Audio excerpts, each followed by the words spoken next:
Shalom saudara yang terkasih dalam Tuhan Yesus Kristus.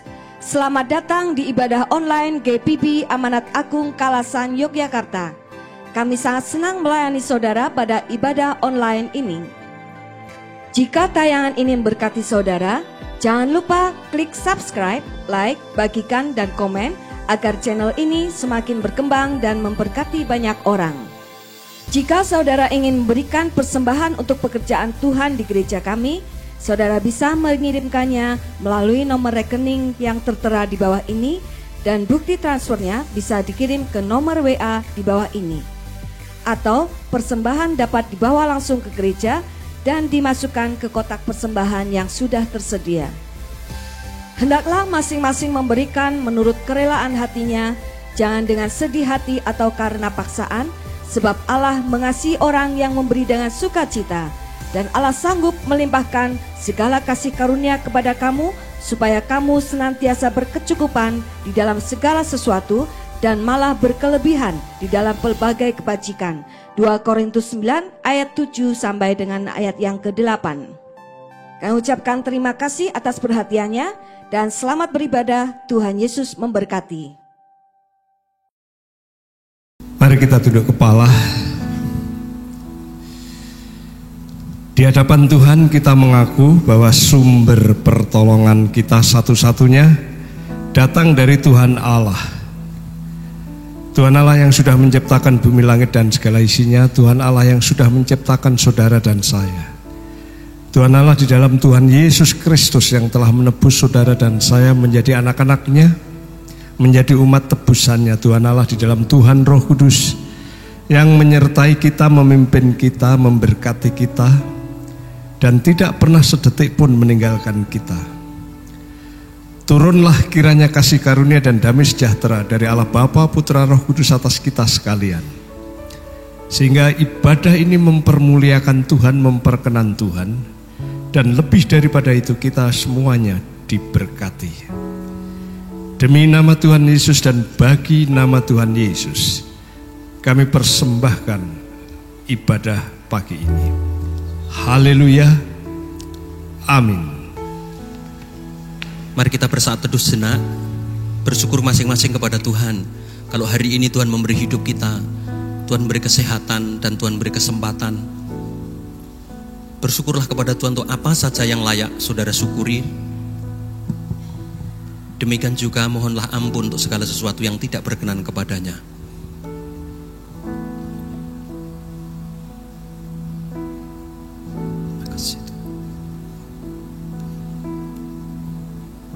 Terpujilah Allah Israel yang memberikan kebebasan kepada umatnya dan yang tetap setia kepada janji-janjinya di dalam Yesus Kristus.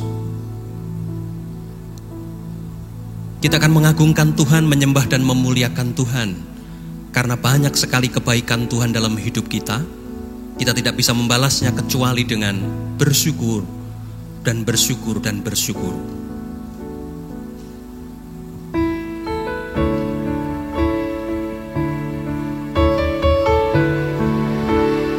Kami menyembah-Mu dan bersyukur kepada-Mu Tuhan. Engkau Allah yang layak menerima segalanya dari kami.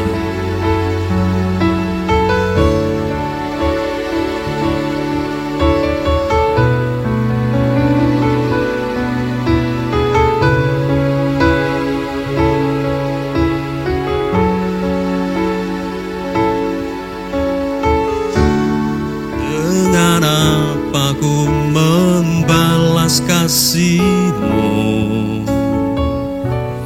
yang ku terima dari-Mu?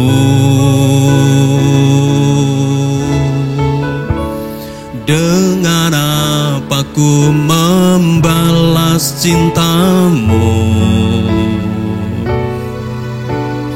Oh Yesusku,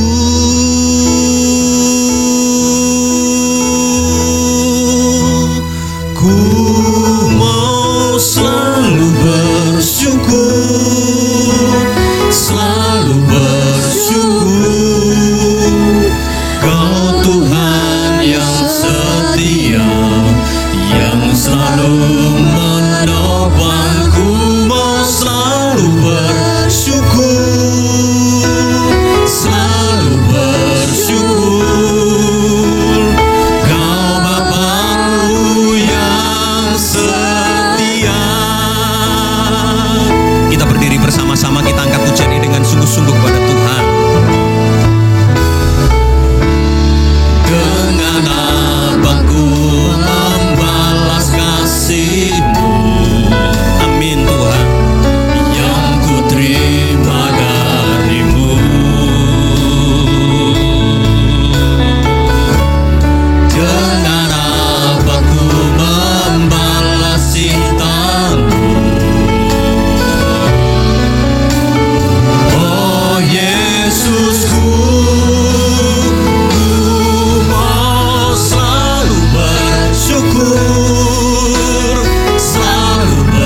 Yesusku, ku mau selalu bersyukur, selalu bersyukur.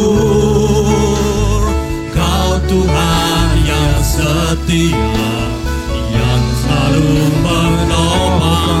Ku mau selalu bersyukur, selalu bersyukur. Kau Bapa-Ku yang setia, ku mau selalu bersyukur, selalu bersyukur.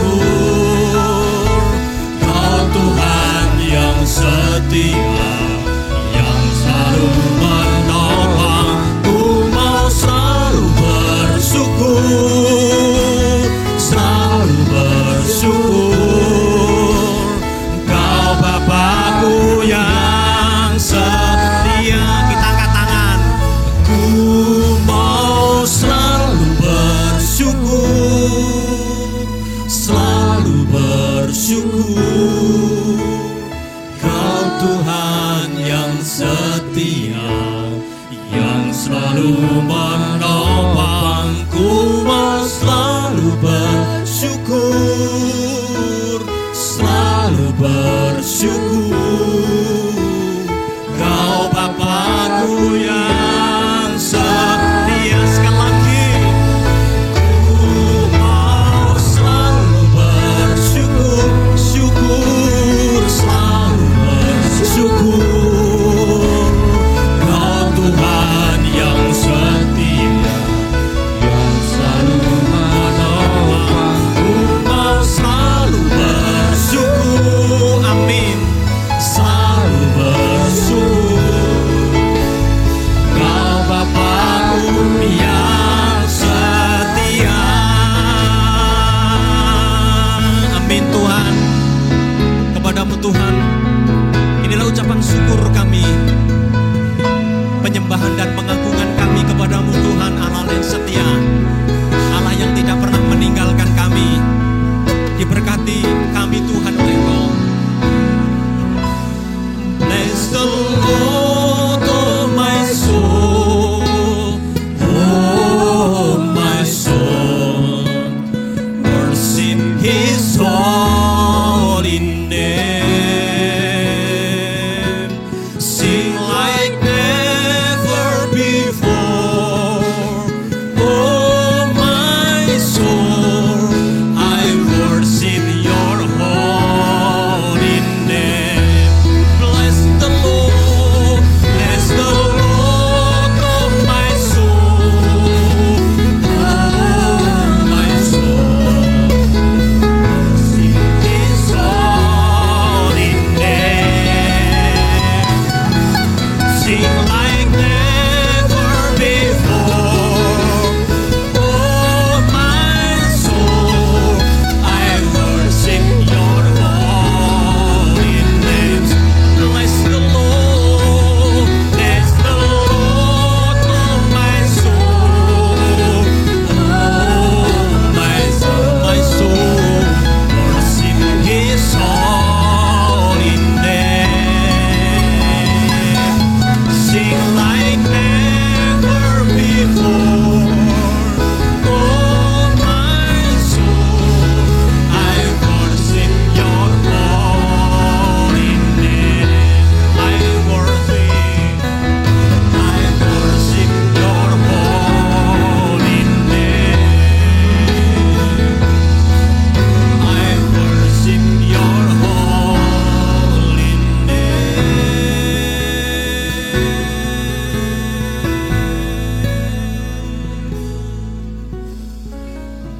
Inilah pujian kami Tuhan, pengagungan kami, kemuliaan bagi Engkau Tuhan Allah yang setia dalam hidup kami. Kami memuji Engkau, mengagungkan Engkau dan memuliakan Engkau. Dan kami akan melanjutkan dengan pujian kami sukacita di hadirat-Mu, karena Engkau Allah yang sudah berkarya besar dalam hidup kami. Beri hati kami, angkat hati kami untuk memuji Engkau. Pakailah tubuh kami dan hidup kami untuk mengagungkan Tuhan dalam nyanyian pujian kami. Dalam nama Yesus Kristus, Kami siap untuk mengagungkan, memuliakan Tuhan. Yang setuju dengan saya katakan, amin. Saudara yang kasih dalam Tuhan, kita akan mengagungkan Tuhan, mempermuliakan Tuhan, mengakui bahwa kasih setia Tuhan tidak ada terukur, terbatas bagi kita. Amin. Tiada terukur besar kasih setiamu Tuhan bagi kami.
Mulutku pun bersorak memuji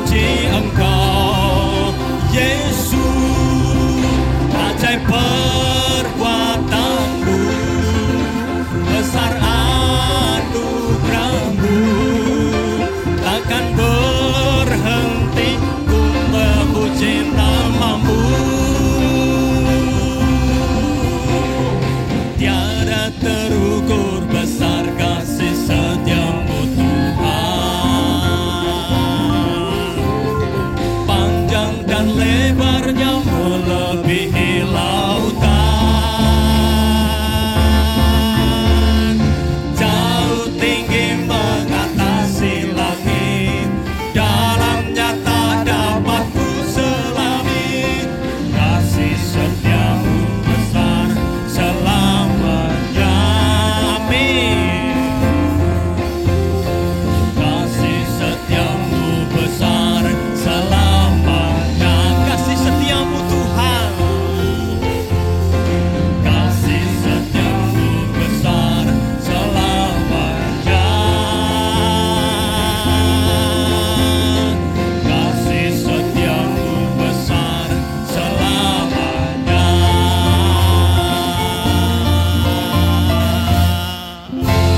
Amin, haleluya, terpuji nama Tuhan. Baik, sebelum kita memberi persembahan untuk Tuhan, saya akan membacakan dari firman Tuhan, Mazmur 147 ayat yang ke-11. Demikian firman Tuhan. Tuhan senang kepada orang-orang yang takut akan Dia, kepada orang-orang yang berharap akan kasih setianya. Amin. Long time ago in Bethlehem, Yesus lahir.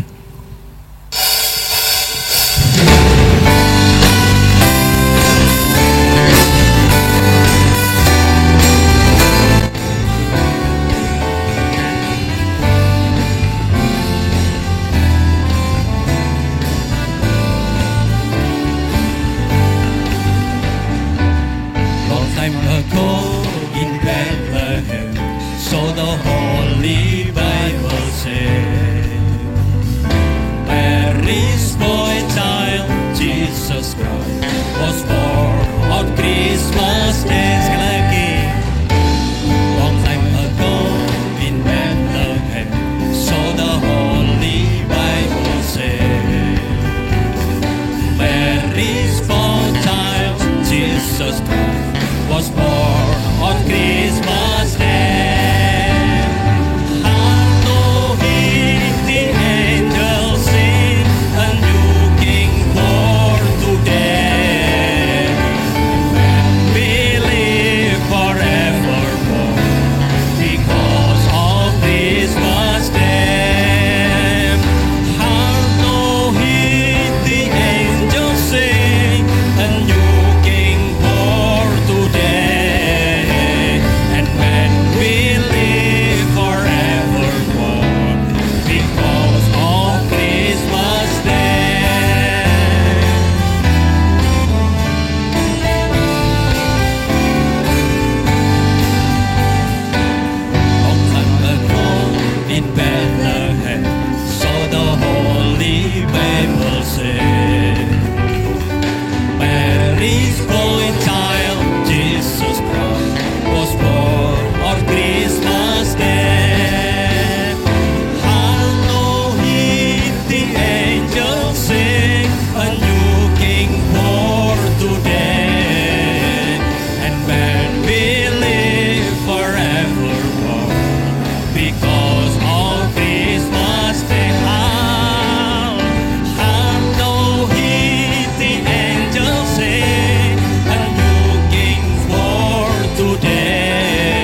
kami sangat bersyukur kepadamu karena hari ini Tuhan boleh memberkati kami melalui pujian-pujian kami kepada Tuhan, tetapi juga melalui harta kami yang boleh kami miliki.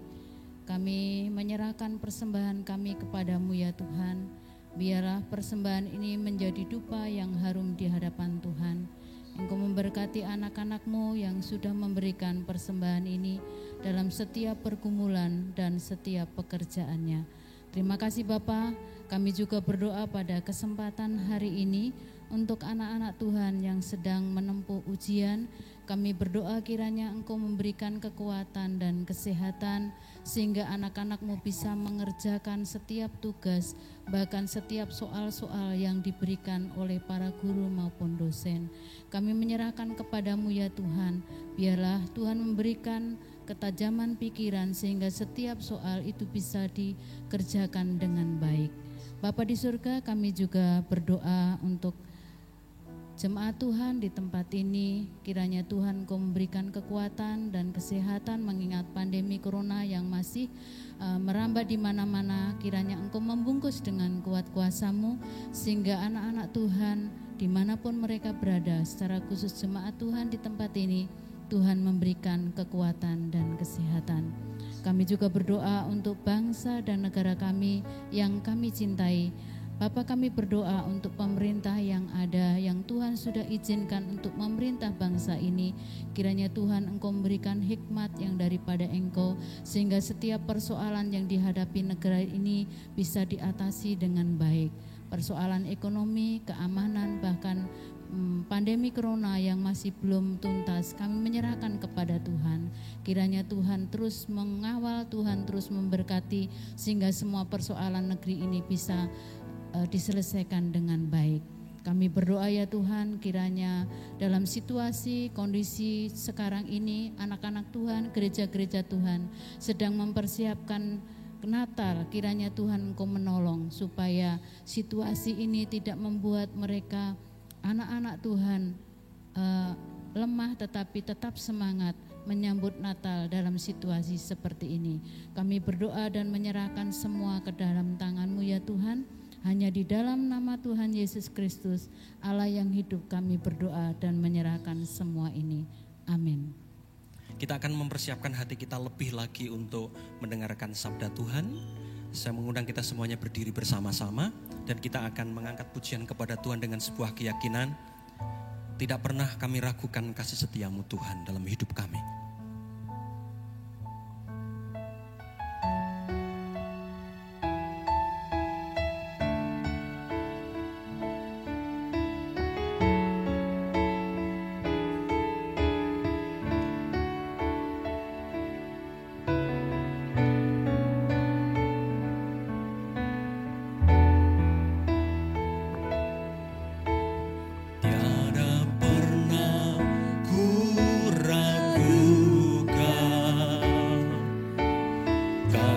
Setiamu ya Tuhan, setiap waktu dalam hidupku, tak pernah Kau tinggalkan. Meski langit tampak suram, awan gelap pun menghadang, hadapi badai, lewati gelombang, tak pernah Kau tinggalkan diriku. Walau seribu rebah di sisiku, Kau tetaplah Allah penolongku. Walau 10.000 rebah di kananku, takkan ku goyang sebab Yesus sertaku.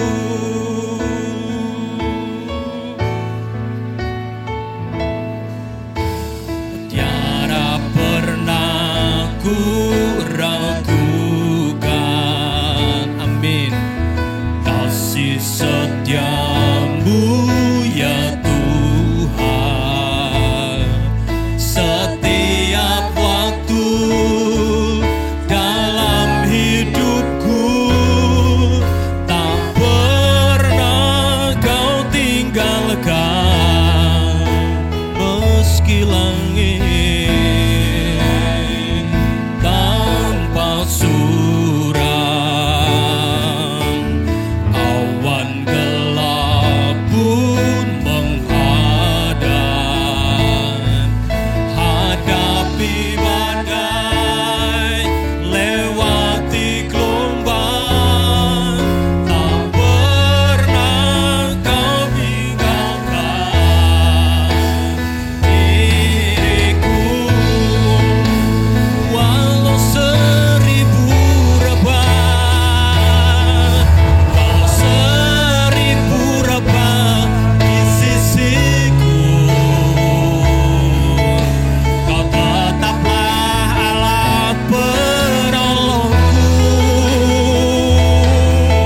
Walau 10.000 rebah di kananku, takkan ku goyang, sebab Yesus sertaku. Walau 1000 rebah walau 1000 rebah di sisiku,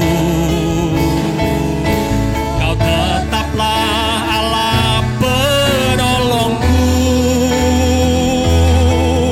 Walau 10.000 rebah di kananku, takkan ku goyang, sebab Yesus sertaku.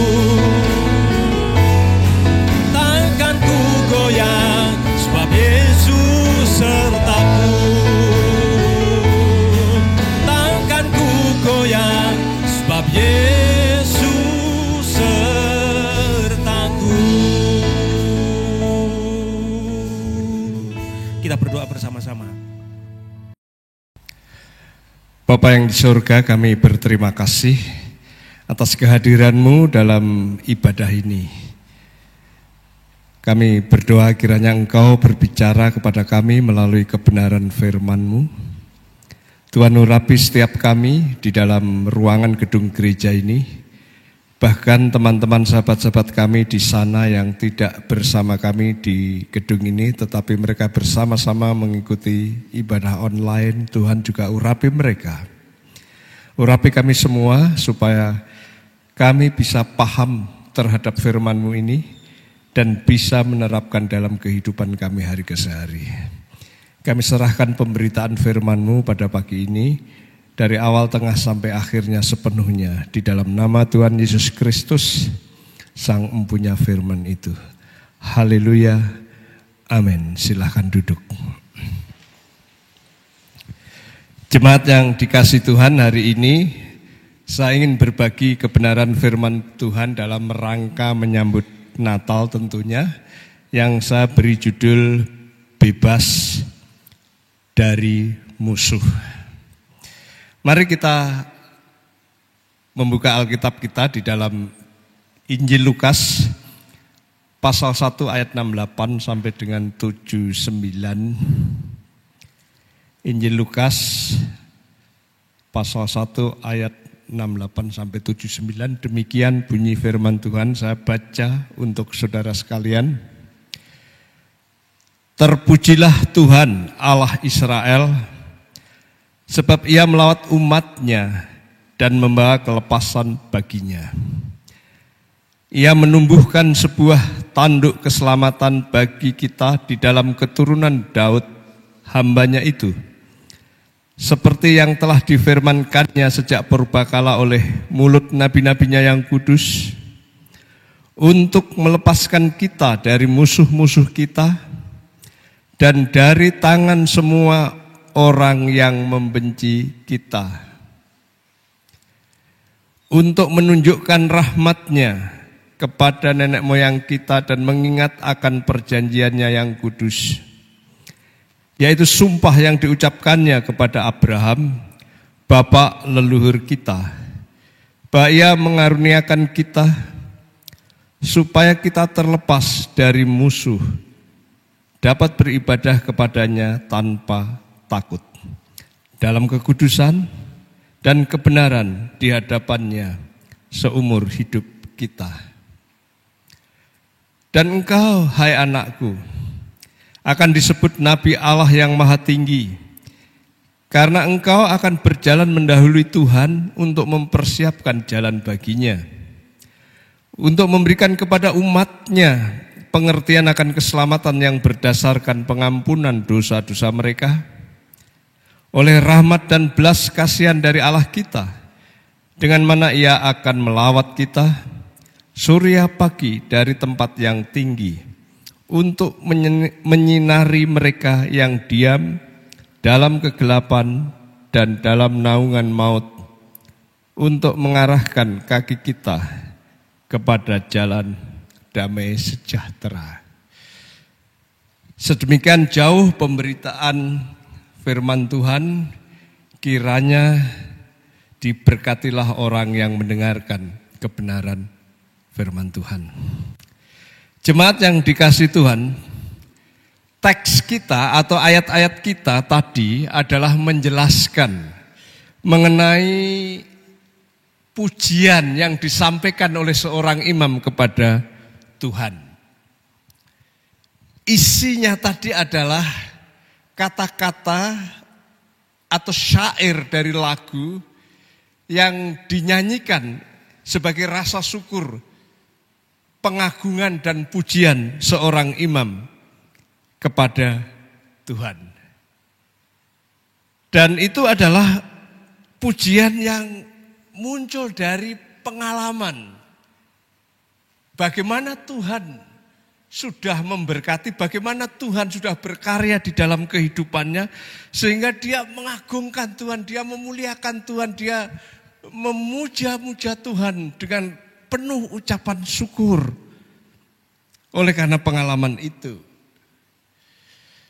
kalau ibu bapak saudara sekalian pernah membayangkan, atau kita bayangkan sekarang, umat Israel yang ada di tepi Laut Tiberau, ketika dia melihat bagaimana Firaun dan tentaranya mengejar rombongan mereka, dan ketika di tengah Laut Tiberau kemudian ditenggelamkan, ditelan oleh Laut Tiberau dan mati semua.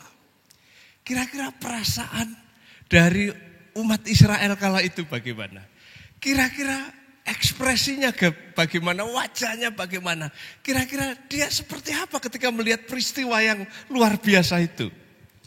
Barangkali ada yang orang Jawa bilang kapi tenggengan seperti terpaku begini, atau mungkin heran, atau mungkin nggak tahu bagaimana kita bisa membayangkan itu. Tapi satu hal yang pasti, setelah selesai itu semua, pastilah mereka seperti melonjak kegembiraan, puji Tuhan, haleluya.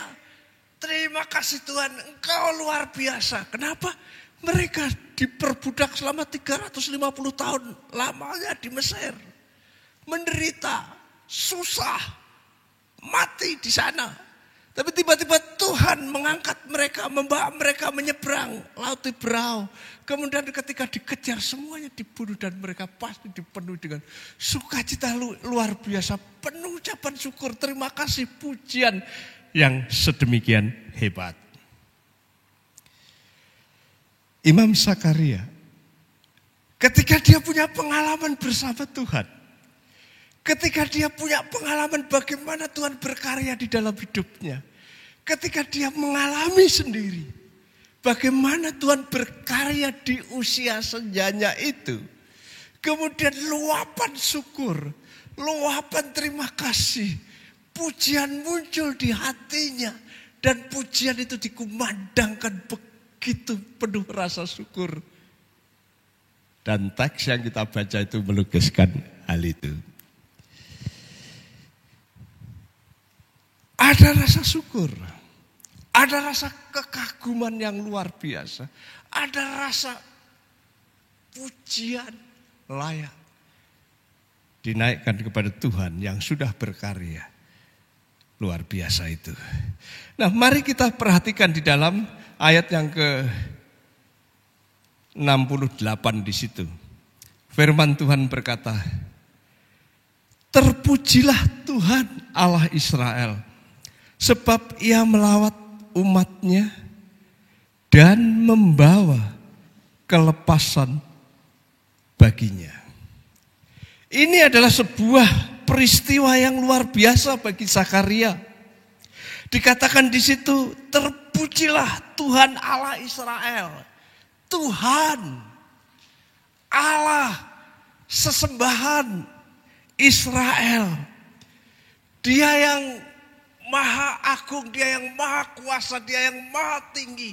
Dia sesembahan Allah Israel. Luar biasanya di mana dia yang agung itu. Dia melawat itu mengunjungi. Dia datang, dia mengunjungi. Lalu mengunjungi ngapain?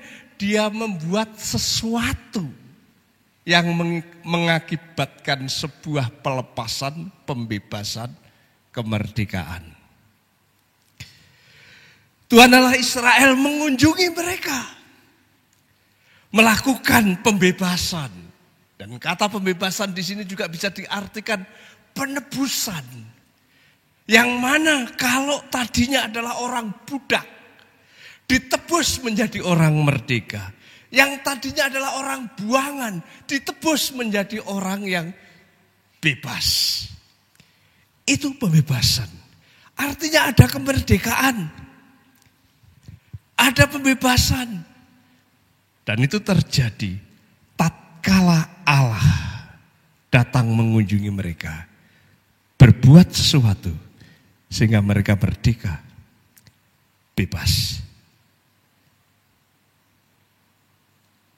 Kalau kita perhatikan dari sudut historis, dari sudut sejarah, maka pembebasan yang bisa dimaknai juga penebusan, yang bisa dimaknai juga penyelamatan dari musuh-musuh Israel. Saudara bisa lihat di sini diulang 2 kali dari musuh-musuh ayat 71 dan 74. Dari semua orang yang membenci. Ini siapa? Pastilah Zakaria melihat masa lalu. Ketika lihat masa lalu, maka orang Israel ketika di tanah Kanaan, pasti orang Kanaan membenci mereka, memusuhi mereka. Kemudian orang Moab, orang Amon memusuhi, merintangi, menghalangi kehidupan mereka. Orang Edom, orang Aram, orang Median, orang Filistin, ada banyak orang-orang yang memusuhi, yang membuat mereka susah, yang membuat mereka menderita, yang membuat mereka mengalami berbagai macam kesulitan dan tantangan itu. Bahkan kalau kita lihat konteks, Israel maupun Yehuda pernah dibuang di negeri Asyur, pernah dibuang di negeri Babel. Dalam konteks pemikiran itu, dalam konteks historis yang seperti itu, musuh-musuh Israel, orang-orang yang membenci itu, dia berkata, terpujilah Tuhan, karena Tuhan datang dan membebaskan mereka dari musuh-musuh dan orang-orang yang membenci. Tentunya dalam saat itu, orang Israel ada di dalam kekuasaan bangsa Romawi. Ada kekuasaan kekaisaran Romawi, saudara pasti pernah mendengar ada Herodes. Adalah kaki tangan atau kepanjangan tangan dari Romawi. Mereka tidak punya kekuasaan sendiri, tidak punya raja sendiri. Mereka ada di bawah penjajahan, ada di bawah penindasan, ada di bawah tekanan kekuasaan Romawi. Dalam konteks yang seperti itu, ketika malaikat datang, kemudian memberitahu tentang Natal itu, memberitahu tentang bayi yang akan lahir itu. Kemudian dia, terpujilah Tuhan. Haleluya. Kenapa? Karena Tuhan telah datang membuat sesuatu sehingga kami dibebaskan. Kami ditebus. Kami dimerdekakan. Kami dilepaskan dari tekanan musuh Israel. Yang kalah itu pasti dalam pikiran mereka adalah orang-orang Romawi yang menjajah mereka. Jadi ini lihat dari sejarah seperti itu. Tapi kalau saya lihat konteks dekatnya, kalau saya lihat pengalaman Sakaria ini betul-betul pujian yang tulus, ini betul-betul pujian yang muncul dengan rasa syukur yang luar biasa. Ini pujian yang hebat karena betul-betul dia dibebaskan, dia dimerdekakan. Kalau Sakaria kira-kira dimerdekakan dari apa? Saudara tahu, ketika awal pertama malaikat datang kepadanya, coba bayangkan ini 300-an tahun tidak pernah ada nabi, tidak pernah ada malaikat, tidak ada pernah mujizat. Tiba-tiba ketika dia pelayanan, malaikat datang. Dan ketika malaikat datang, akan ada pembebasan bagi negeri. Mungkin dia tidak percaya. Dan ketika tidak percaya, saudara tahu apa yang dibuat oleh malaikat kepada Sakaria itu? Dibuat bisu. Tidak ditampar, tidak. Mungkin dilus-lus juga, tidak. Ya sudah, karena kamu tidak percaya, bisu kamu. Tidak melalui sakit stroke juga, tidak. Langsung aja bisu karena tidak percaya. Nah sekarang bayangkan, ketika dia bisu, ketika dia tidak bisa bicara, ketika dia keluar dari ruang Maha Kudus, keluar dari bait Allah kemudian bisu. Kira-kira perasaan dia bagaimana? Malu, stres, mungkin juga depresi. Saya membayangkan perasaan Sakaria kala bisu itu. Yang tadinya bicara di bait Allah, yang tadinya berdoa di bait Allah, yang tadinya bisa komunikasi dengan umat, tiba-tiba bisu. Saya membayangkan ketika dia sekolah, belajar tentang Taurat, belajar menjadi tokoh agamawan di Israel, pasti dia melalui proses belajar waktu itu sehingga akhirnya dia bisa masuk pelayanan di bait Allah sebagai imam. Seperti semua yang dia pernah pelajari sia-sia. Kenapa? Bisu. Bayangkan bisu. Ya mungkin dia masih ke bait Allah tapi bisu. Seperti tidak kepake bisu, tidak ngomong bisu. Dan ketika anaknya lahir, kemudian mereka pada ribut. Ini harus dikasih nama Sakaria. Enggak. Elizabeth bilang, kasih nama Yohanes. Enggak ada nama Yohanes. Kasih nama siapa? Kemudian tanya sama bapaknya. Sakaria ditanya, ini piye pak? Dia enggak bisa ngomong. Minta batu untuk nulis. Dan batu ditulis Yohanes. Ketika ditulis Yohanes, langsung dia bisa bicara. Kemudian akhirnya terpujilah Tuhan, saya bebas. Saya merdeka, saya bisa bicara, saya bebas. Dia dibebaskan dari belenggu bicara itu. Terpujilah Tuhan. Kenapa? Tuhan datang. Tuhan yang maha agung, Tuhan yang maha tinggi. Tuhan pencipta alam semesta, Tuhan yang berkuasa. Dia datang. Dia berbuat sesuatu sehingga orang yang ada dalam belenggu itu dibebaskan. Orang yang ada dalam ketakutan itu dimerdekakan. Orang yang ada di dalam situasi yang sulit itu dimerdekakan. Dalam konteks kehidupan kita sekarang ini, ketika saudara memasuki Natal, gimana kira-kira? Apa persepsi iman saudara? Bagaimana mata rohani saudara menangkap Natal itu? Belajar dari Sakaria, Natal itu adalah Allah melawat umatnya. Allah datang kepada kita, berbuat sesuatu untuk melepaskan kita dari segala belenggu kesulitan, untuk melepaskan kita dari belenggu ketakutan, untuk melepaskan kita dari kesusahan sehingga kita bebas dan merdeka. Sama seperti Zakaria yang tadinya bisu, malu, depresi, rendah diri, merasa tidak berharga. Sekarang Tuhan berkenan membuka. Saya bebas, saya merdeka, saya bersukacita. Puji Tuhan.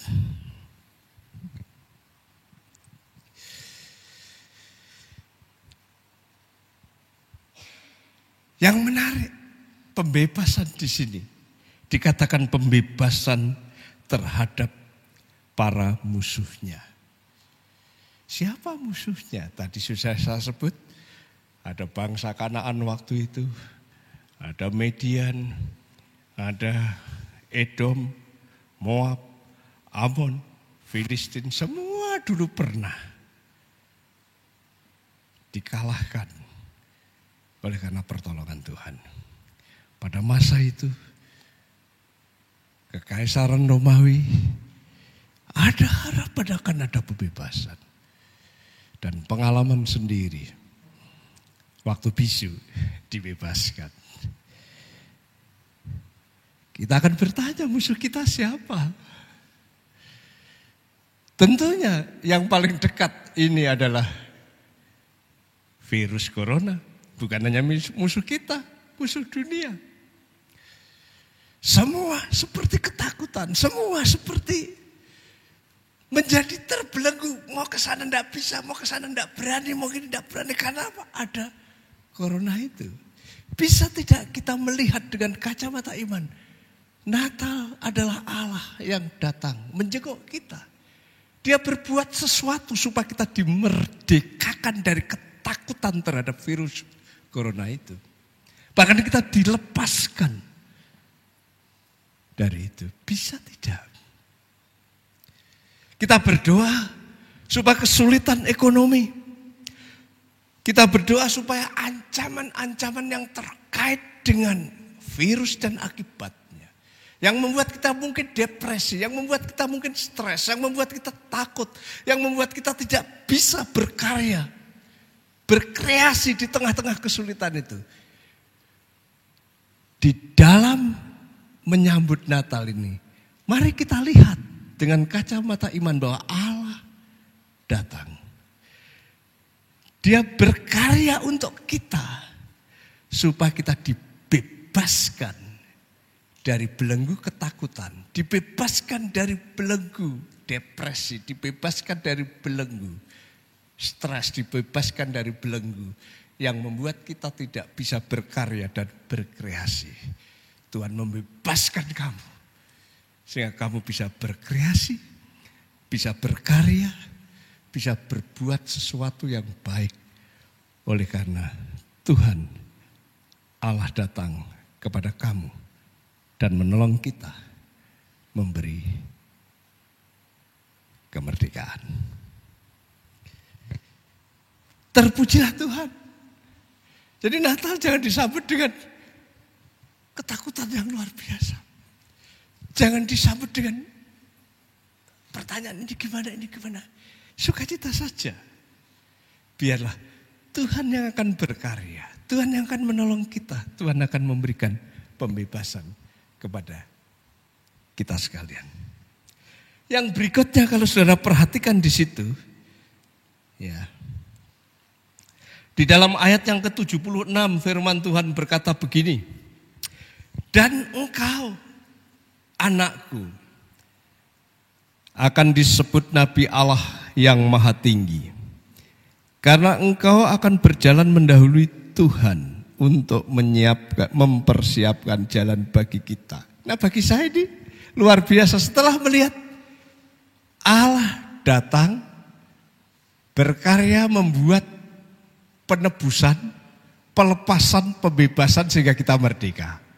Itu prinsip yang pertama. Yang kedua, Zakaria kemudian melihat anaknya si Yohanes ini.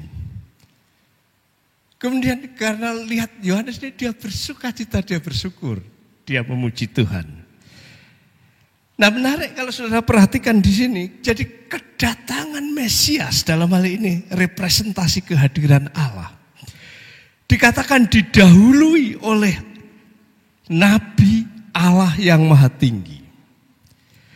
Kemudian Nabi Allah yang Maha Tinggi itu datang dan menyiapkan jalan untuk Mesias itu. Kemudian dikatakan Nabi Allah yang Maha Tinggi itu memberi pengertian umat. Sehingga umat itu bertobat, sehingga umat itu menerima karya Tuhan, sehingga sepertinya disiapkan secara rohaninya untuk kedatangan Mesias itu. Jadi ini luar biasa. Saya percaya Allah akan melawat, Allah akan datang. Sebelum Allah datang didahului dengan Nabi yang Maha Tinggi. Nabi itu yang akan mempersiapkan jalan Allah datang. Nabi itu yang akan mempersiapkan umat supaya terima Allah yang datang itu. Wah, ini posisi yang luar biasa, dan Nabi itu ada di dalam diri Yohanes. Ini kebanggaan seorang bapak, kebanggaan seorang tua karena anaknya ternyata dipakai Tuhan untuk menjadi nabi. Anaknya dipakai Tuhan untuk mempersiapkan jalan bagi Tuhan. Anaknya dipakai Tuhan untuk mempersiapkan umat menerima Tuhan. Dia bangga, dia bersuka cita, dia dipenuhi haleluya karena anakku dipakai Tuhan untuk menyiapkan jalan Tuhan, untuk menyiapkan umat terima Tuhan. Dia senang, dia bersuka cita, dia bangga. Saya sering membayangkan seandainya kita ini ya yang sudah wajar lah kita punya anak misalnya, yang belum jangan memikirkan punya anak dulu, pikir lulus saja dulu.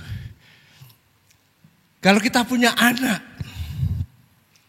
kemudian ada malaikat datang di samping kita. Karena malaikat akan bicara tentang masa depan anak kita yang mungkin masih bayi. Kita pasti mengharap malaikat akan berkata begini, anakmu nanti besar dan pintar sekali ketika SMA, dan ketika kuliah pintar sekali. Dan dah itu dia menjadi bupati, dan dah itu dia menjadi gubernur, udah itu jadi presiden. Wah, kita pasti, wah terima kasih anak saya nanti jadi presiden, kan begitu. Atau barangkali malaikat akan bicara, anakmu nanti pintar, dia SMA-nya terbaik di Jogja ini, dan kuliah, dia dapat beasiswa IT, wah dia pintar sekali, dan akhirnya dia menjadi YouTuber. Wah, puji Tuhan, haleluya. Kemudian satu lagi, anakmu nanti dia SD pas-pasan, SMP lumayan, SMA ya pas-pasan, dan akhirnya cari universitas yang bagus, kayaknya ditolak, dan akhirnya masuk sekolah pendeta. Dan nah itu dia jadi pendeta. Dan jadi pendeta ditaruh di kaki Gunung Merapi. Kemudian melayani di sana, sudah itu dipindah lagi di Gunung Kidul yang desa sekali. Nah, saudara orang tua apa? Oh haleluya. Nah, malaikat kok bisanya anak saya jadi pendeta? Susah. Ya mungkin nangis. Kenapa anakku jadi pendeta? Sedih. Tapi tidak Zakaria. Ketika dia diberitahu anakmu nanti jadi Nabi Allah yang Maha Tinggi. Anakmu nanti dia yang menyiapkan jalan bagi Allah. Dia yang menyiapkan umat untuk menerima Allah. Dia bangga, dia berterima kasih. Dia puji Tuhan karena anaknya dilibatkan dalam program penyelamatan umat. Dan ini membahagiakan. Ini menyenangkan bagi Zakaria. Bagaimana dengan kehidupan kita dalam kehidupan keseharian? Kadang-kadang saya tidak habis pikir kalau ada orang dilibatkan dalam pelayanan, dilibatkan dalam program Allah yang mendatangkan damai sejahtera, dilibatkan dalam pekerjaan Tuhan yang mendatangkan hadirat Allah, yang mendatangkan Mesias, yang mendatangkan kemuliaan Tuhan. Dia sedih dan rasanya berat dan rasanya malas. Syukur kalau saya tidak terlibat dalam panitia Natal. Senang. Terima kasih kalau saya tidak dilibatkan di dalam gereja. Senang. Zakaria tidak seperti itu. Kalau anaknya dilibatkan dalam program Allah, kalau anaknya dilibatkan dalam pelayanan, kalau anaknya dilibatkan di dalam mempersiapkan jalan bagi Tuhan, kalau anaknya mempersiapkan umat untuk menerima Tuhan, dia senang sekali. Saya tidak berkata anak kita harus jadi pendeta, tidak. Saya juga tidak berkata bahwa pendeta adalah pekerjaan yang paling mulia, tidak. Tapi saya berkata, bersyukurlah, banggalah, berterima kasihlah, senanglah kalau saudara dilibatkan Tuhan dalam karya-karyanya melalui gereja Tuhan. Kenapa? Saudara boleh sukses besar sebagai seorang bisnismen. Saudara boleh sukses besar jadi apa saja. Tapi kalau tidak ada waktu sedikit pun untuk terlibat dalam pelayanan program Allah yang menghadirkan shalom, yang menghadirkan damai sejahtera, yang menghadirkan kerajaan Allah. Di usia senja saudara nanti, ketika liang kubur sudah menanti, saudara akan kecewa. Karena tidak ada perkara yang abadi yang Anda pernah kerjakan sepanjang hidup saudara. Oleh karena itu, bersyukurlah karena Tuhan melawat dan memberikan pembebasan. Bersyukurlah kepada Tuhan kalau saudara dilibatkan di dalam pekerjaan Tuhan. Berterima kasihlah kepada Tuhan kalau saudara dipercaya untuk melakukan pelayanan. Kerjakan sebaik mungkin kalau saudara dilibatkan Tuhan di dalam pekerjaannya. Zakaria berterima kasih karena anaknya dilibatkan Tuhan dalam menghadirkan shalom di bumi ini. Bagian yang terakhir saudara bisa lihat di dalam ayat 78, 79. Firman Tuhan berkata begini. Ia akan melawat kita surya pagi dari tempat tinggi untuk menyinari mereka yang diam di dalam kegelapan dan dalam naungan maut, untuk mengarahkan kaki kita kepada jalan damai sejahtera. Surya pagi ini fajar yang akan membawa terang dan kehidupan. Perhatikan di sini, Allah melawat umatnya. Yohanes dilibatkan untuk karya penyelamatan itu. Penyelamatan itu dimulai seperti surya pagi. Jadi saudara bayangkan kalau sepanjang malam gelap, ketika fajar, surya pagi muncul, artinya apa? Terang muncul, kehidupan muncul. Sesudah itu saudara bisa perhatikan mereka ada dalam kegelapan. Tapi surya pagi, mentari pagi, fajar pengharapan telah muncul, ada terang dan ada kehidupan.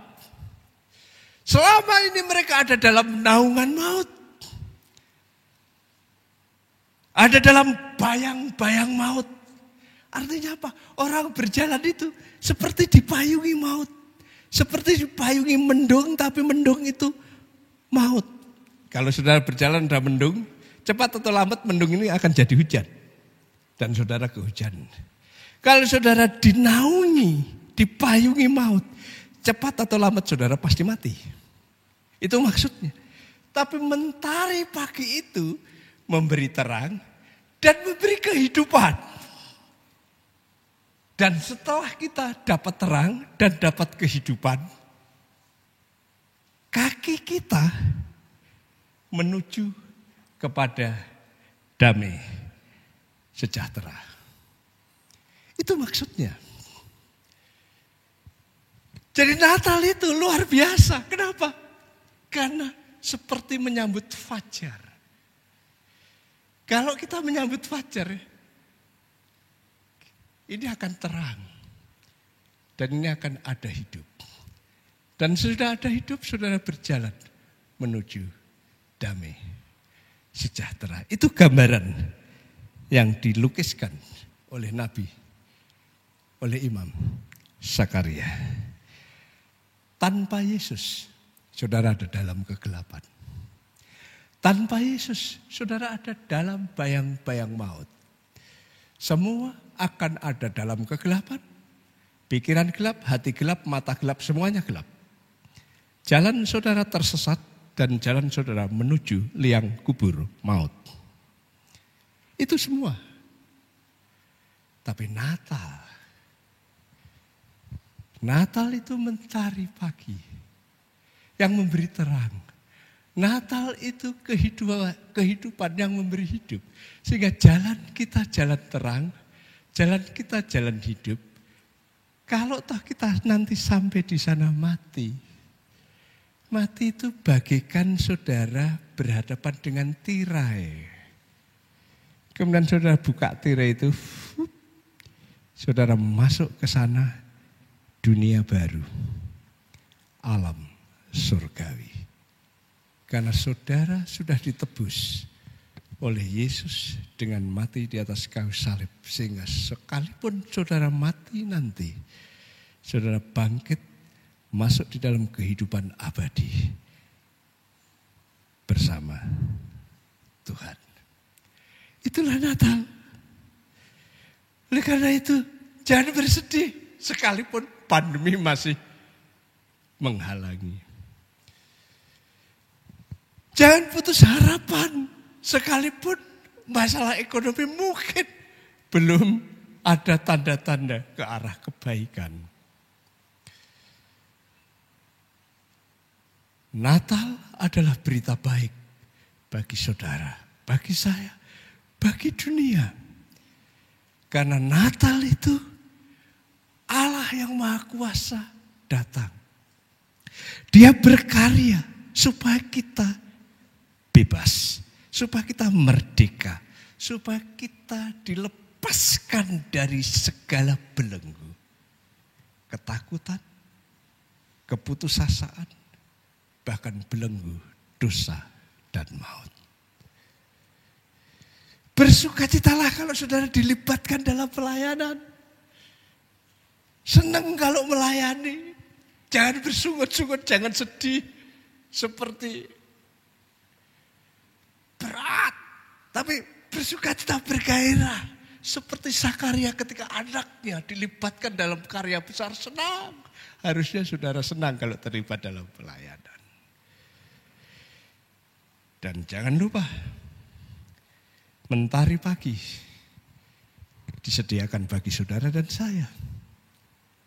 Ada terang, ada kehidupan, ada jalan menuju damai sejahtera. Sehingga hidupmu menuju sejahtera, damai, abadi bersama Tuhan. Diberkati saudara, diberkati saya, diberkati kita semua. Mari kita berdoa. Saya undang WL, singers dan pemain musik ke depan. Dan saya minta jemaat untuk bangkit berdiri dan kita berdoa. Bapa yang di surga, hati kami dipenuhi dengan rasa syukur dan terima kasih. Setiap bulan Desember, kami diingatkan betapa kasih Tuhan begitu besar, susah dibandingkan dengan kasih apapun. Dan hari ini kami diingatkan betapa Imam Zakaria dipenuhi dengan rasa syukur dan terima kasih ketika Tuhan melawat umat. Bapak ajar kami supaya di bulan ini kami juga dipenuhi dengan rasa syukur, terima kasih, pujian, pengagungan kepada Tuhan. Karena pengalaman yang luar biasa yang Tuhan nyatakan di dalam hidup kami. Makasih karena Engkau bukan hanya melawat kami, tapi Engkau membuat sesuatu sehingga kami merdeka. Kami ada kelepasan, kami ada pembebasan. Terima kasih Bapak kalau kami dilibatkan di dalam pelayanan kehadiran Natal yang mendatangkan shalom itu. Dan buat kami asyik di dalam pelayanan itu, karena inilah yang mendatangkan sukacita tersendiri. Dan terima kasih Bapak, bahwa akhir kehidupan kami bukan kegelapan. Kalau toh ada kegelapan sementara, nanti akan terang. Mungkin ada kegelapan lagi, tapi sementara akan ada terang. Terus karena akhir sejarah dari kehidupan orang yang percaya adalah terang. Dan kehidupan yang sejati yang membawa damai sejahtera. Terima kasih Bapak, Engkau berkati setiap kami. Berkati yang di sini, berkati yang di sana. Jemaat yang dikasihi Tuhan, arahkan hatimu kepada Tuhan.